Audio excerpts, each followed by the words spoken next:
I'm talking to Gary Johns about his new book, Your Body Belongs to the Nation. Now, Gary, tell me about the health industry. One of the things I noticed in your book was the irony of the government giving charities money to lobby the government.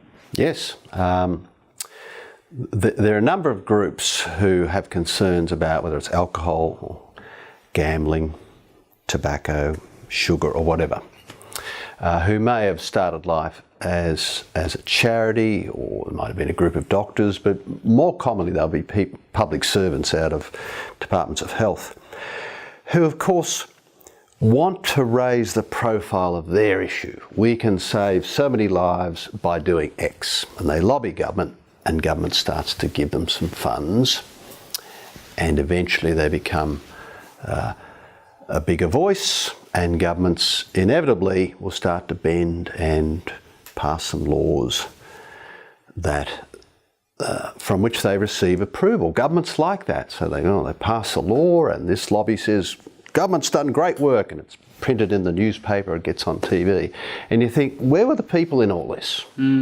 It's like a little, I call it the charity ball. It goes round and around. There are those who are intensely interested in an issue and have their view about right and wrong, and they put pressure on government, and government says, well, there's a voice that we should influence, and around it goes. But the rest of us probably don't get much of a say in it.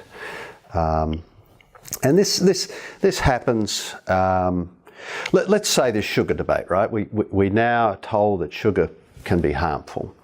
And there's this wonderful advertisement, quite brilliant advertisement by the Diabetes Association of Sri Lanka, of all things. I saw that illustration. Yeah, and it's if you see it online, it's a brilliant colour of crystals of white sugar crystals and brown sugar crystals made up to look like a cigarette.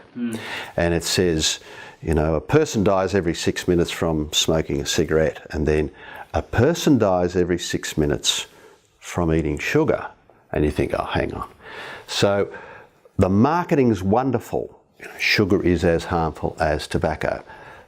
That's just not true. It's not accurate, because the science says we don't know the relationship between sugar and obesity, diabetes, and so on and so forth. It may have some impact, but it's not as direct as the relationship between tobacco smoking and ill health. So I think that's a terrible I think a point you promotion. highlighted in your book was that tobacco and health has a direct and isolated correlation. Yes. Virtually isolated, whereas obesity, sugar's definitely a contributor and a serious contributor, but it's certainly not the only serious contributor. No. And even if it were, you then say, okay, well, what do we do about sugar? First thing is the marketing to say, look, if you ingest too much sugar, it can be harmful. Okay, let people know. But governments tend to go further than that. They say, well, the lobby will say to them, tax sugar. And you say, all right, well, how would that go?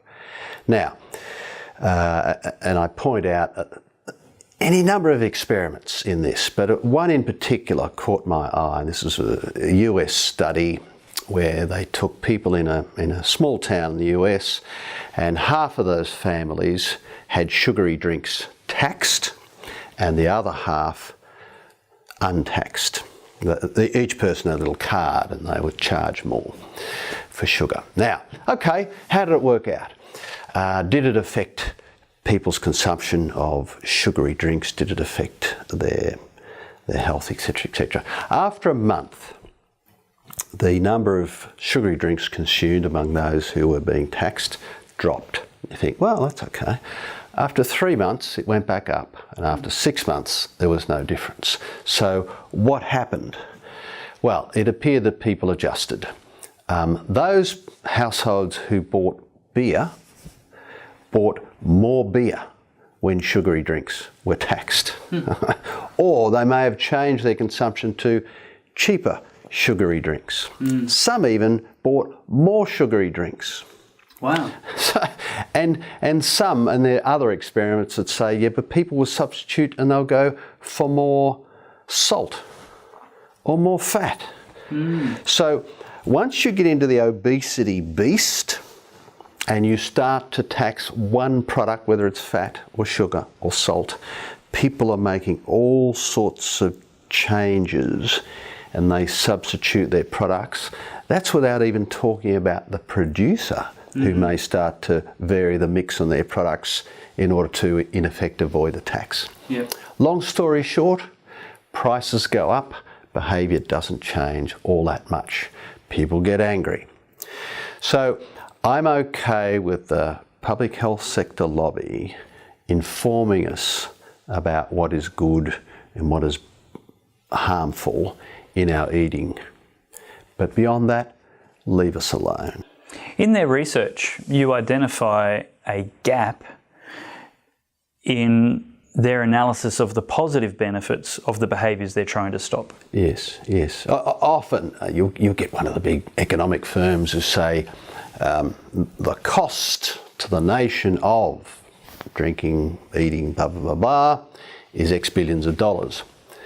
And they'll almost never report the fact that you and I chose these products, and that in itself is a measure of benefit. I paid $2 for a can of Coke. Presumably, I made the calculation that that's $2 worth of pleasure or whatever. That's my calculation.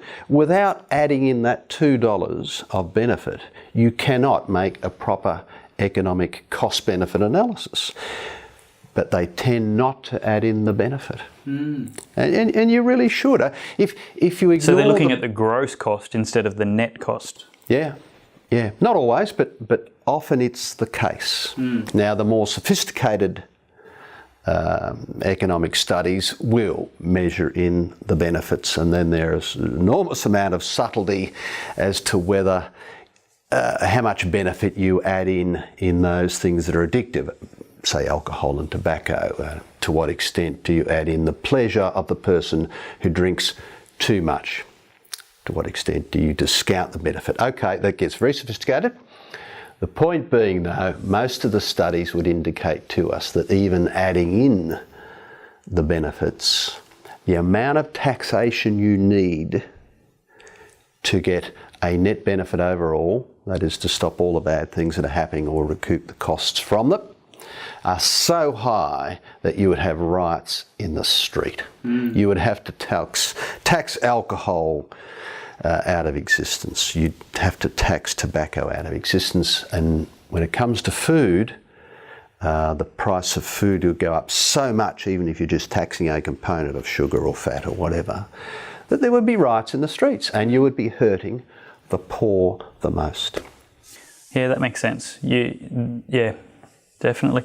How much do you think this whole discussion about government involvement in our personal health, our personal behaviour, and broadly our personal responsibility, how much do you think this is perhaps just another manifestation of the larger constant discussion around the size and extent of government in our lives? Well, it's a beautiful illustration of the government hitting the limits of intervention. Like, sorry, but you don't have a role here. The government is now way overplaying its hand. And the government is a follower here. It's, if you like, civil society organising through non-government organisations, NGOs, who are people who come together with a great interest and want to solve the problems of the world as they see it. And then they lobby government, and government it almost becomes the handmaiden of the NGO. And they're probably right.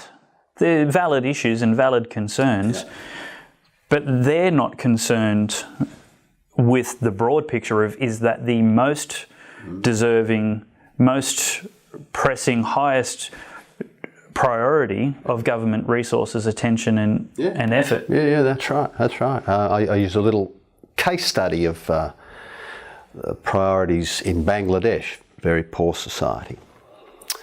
And some wonderful economists ran through all of the interventions you can undertake in Bangladesh on behalf of Bangladeshis. Wow.